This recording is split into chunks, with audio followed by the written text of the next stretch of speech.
Olá, sejam muito bem-vindos, meus amigos, meus irmãos, ao Café Virtual.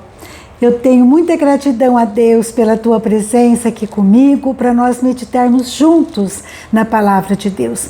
E hoje o tema é Prisioneiros da Esperança. E eu tirei esse tema de um texto que está em Zacarias, capítulo 9, versículos 11 e 12, que diz assim: quanto a você, por causa do sangue da minha aliança com você, libertarei os seus prisioneiros de um poço sem água. Voltem à sua fortaleza, ó prisioneiros da esperança, pois hoje mesmo anuncio que restaurarei tudo em dobro para vocês. É um texto maravilhoso, de promessa de Deus. E ele diz assim: eu tenho uma aliança com vocês por causa do sangue. E essa aliança vai fazer com que eu liberte vocês. Vocês estão dentro de um poço sem água, mas eu vou libertar vocês e vocês vão voltar para uma fortaleza. E vocês vão ser prisioneiros, mas está esperança. Um prisioneiro está esperança que Deus promete. Ele diz assim: eu estou anunciando agora que eu vou restituir, eu vou restaurar tudo em dobro para vocês. Que coisa mais linda essa promessa, né? Você já se sentiu assim como José, como Jeremias? Nós temos as histórias desses homens de Deus aqui na Bíblia, que eles certa feita estiveram num poço. Jeremias esteve num poço que tinha lama e ele ficou ali naquele poço, né? Coisa tremenda, mas ele foi rescatado pela graça de Deus. E eu não sei se você já se sentiu assim, sem alternativas, num poço, ou seco, ou com lama, às vezes prisioneiros ali por causa da lama de algum pecado, ou do medo, ou de dúvidas. Isso aí consome você, traz angústia, traz dor, traz insônia. Mas aqui nós temos que Deus tem uma promessa. Para nós, Ele mandou Jesus Cristo, e o sangue de Jesus nos livra de todo pecado, Ele reverte, Ele nos liberta, e a gente sai da prisão, da escravidão do pecado para a esperança em Deus, a certeza de que Deus, Ele cumpre as suas promessas. Você já teve essa experiência de libertação, que já recebeu Jesus Cristo no seu coração. Jesus Cristo, né, a nossa terra prometida, é o significado da nossa vida aqui e agora. E a gente então passa a ser preso não da circunstância, não dos sentimentos, mas da fé, da esperança nele. Lá em Hebreus 6:19 diz que a esperança é a âncora da nossa alma. É linda essa expressão, porque a âncora, ela segura o barco, impede que ele afunde, mesmo nas tempestades. E ele fica ali ancorado, seguro, estável.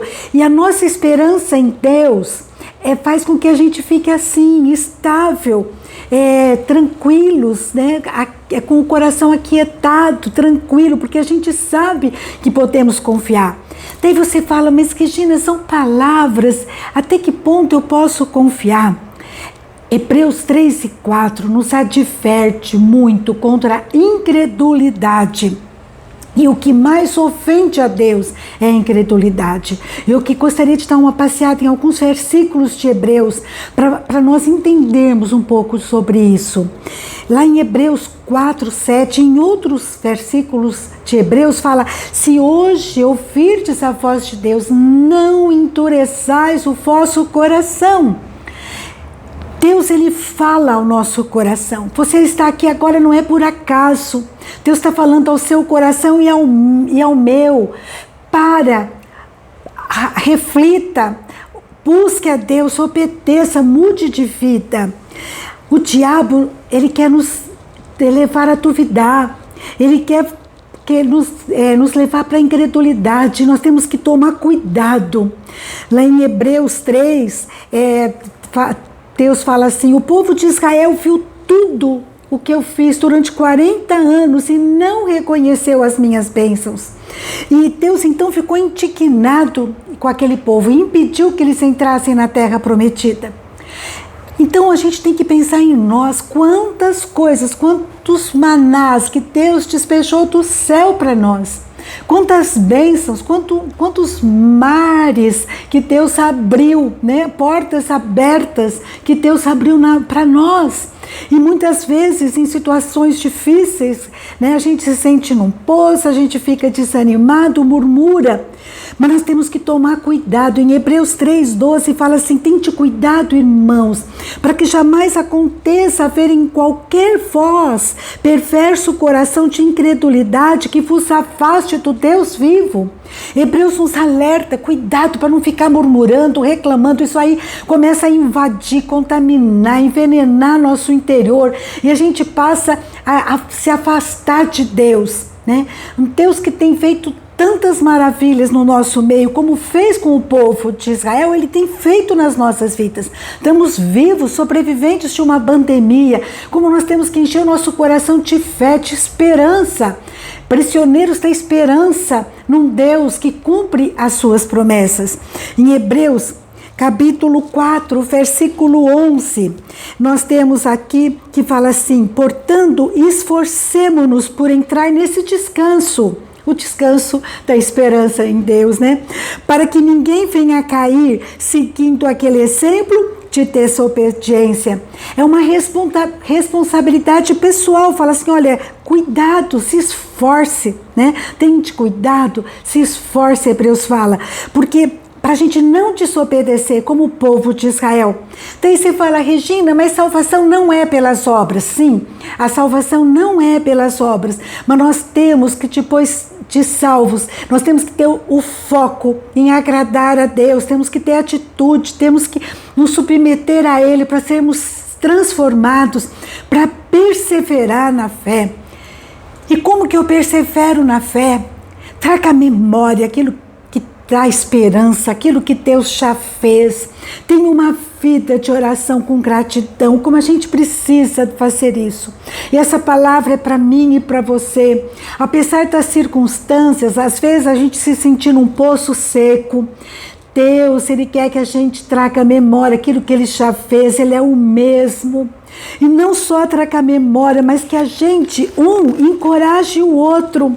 Lá em Hebreus 3,13 fala assim: encorajem-se uns aos outros todos os dias, não é de vez em quando não, durante o tempo que se chama hoje, de modo que nenhum de vocês seja endurecido pelo engano do pecado. Como nós precisamos ter parceiros de oração, como nós precisamos falar do amor de Deus, como nós precisamos ter um caderno em que a gente registre todos os feitos de Deus, tanta coisa que Ele fez, tantos milagres. O fato de nós estarmos vivos é um grande milagre. E nós temos não só que fazer isso conosco, nos esforçando para lembrar de tudo que Ele fez, mas também passar isso para os outros, para a nossa família, para os nossos filhos, para os nossos amigos, nos encorajando mutuamente, né? Como nós precisamos um do outro. Meus amados, nós somos uma geração favorecida. Quando a gente vê o povo de Israel, a gente fala: como pode? Mas se nós, como a gente pode, às vezes, duvidar de Deus? Nós temos que ser prisioneiros da esperança. O povo de Israel viu muitos milagres, mas nós também temos visto muitos milagres acontecendo. Além disso, nós temos a história do povo de Israel registrada aqui.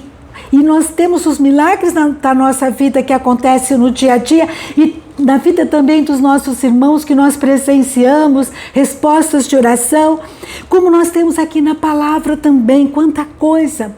E além disso, nós temos Jesus Cristo, a palavra dele também registrada, que nos conta, né, sobre o seu amor, sobre a sua graça, que ele morreu por mim e por você, e ele está vivo, ele ressuscitou. Isso tem que encher o nosso coração de esperança. Em Hebreus também, capítulo 4, versículo 16, fala assim: aproximemo-nos do trono da graça. Quem que está lá nesse trono? É Jesus Cristo. Com toda a confiança, a fim de recebermos misericórdia, encontrarmos graça que nos ajude no momento da necessidade. Na outra versão diz que encontremos socorro. nos aproximemos de Jesus no trono da graça. Ele está lá com o Senhor, e Ele está cheio de graça e misericórdia. Ele sabe, né, o que nós passamos, Ele conhece o que nós passamos, que a gente se aproxime dEle com o coração cheio de gratidão, de arrependimento pelo pecado, né? E levando no nosso coração a palavra de Deus, nos esforçando para fazer a vontade dEle, que está aqui registrada com todas as letrinhas, e encorajando uns aos outros. O poço pode estar fundo, pode estar com lama, ou pode estar seco, mas a gente sabe que Deus está conosco. Em Salmos 37, 24 diz que se a gente cair, a gente não vai ficar prostrado, porque o Senhor nos segura pela mão. Lá em Jeremias 1,12 diz que Deus cela pelas suas promessas para cumprir. Esse é o nosso Deus. Nós devemos viver pelas promessas de um Deus que tem cuidado de nós.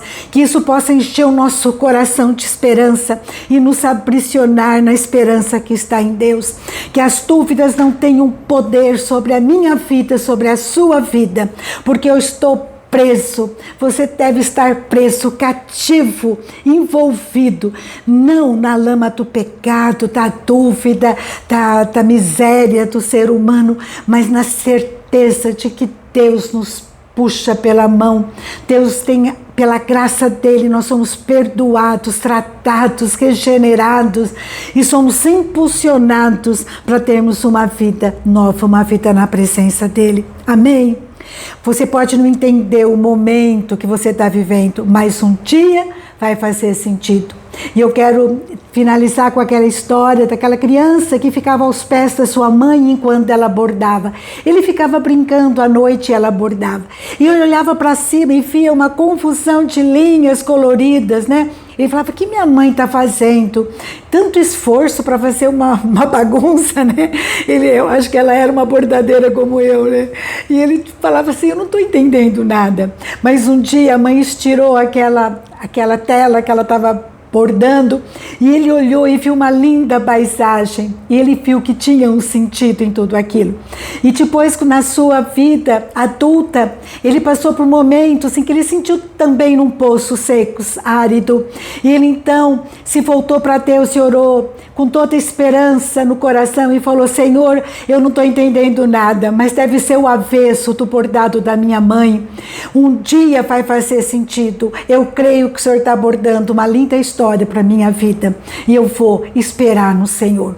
Eu não sei se você se sente num poço, se agarra nas mãos do Senhor, porque você não ficará prostrado, Ele te puxa pelas mãos e se aquete na presença dEle, com a certeza de que um dia aquilo vai fazer sentido, e um dia as coisas serão transformadas para honra e glória do Senhor. Um grande abraço, fica com Deus, com a esperança que só Ele pode oferecer. E até a próxima, se Deus quiser.